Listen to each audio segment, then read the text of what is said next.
Panik. Detik-detik diduga pelaku modus bobol ATM berhasil dikunci warga di Bekasi.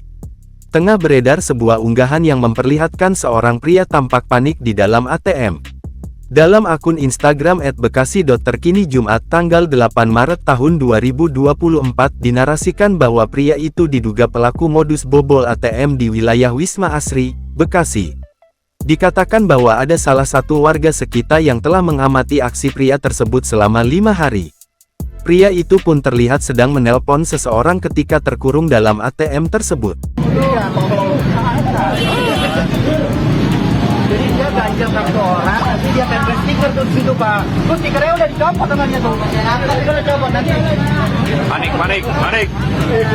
Panik.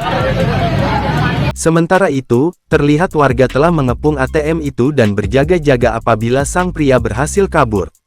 Warga pun telah melaporkan hal tersebut kepada pihak yang berwajib. Kini unggahan tersebut pun telah viral dan disukai oleh ribuan pengguna Instagram. Warganet yang menyaksikan peristiwa itu pun ramai memberikan komentar. Namun hingga saat ini, belum diketahui kebenaran di balik viralnya video tersebut. Tribun Sumsel.com masih mencari informasi yang lebih mendalam terkait peristiwa ini.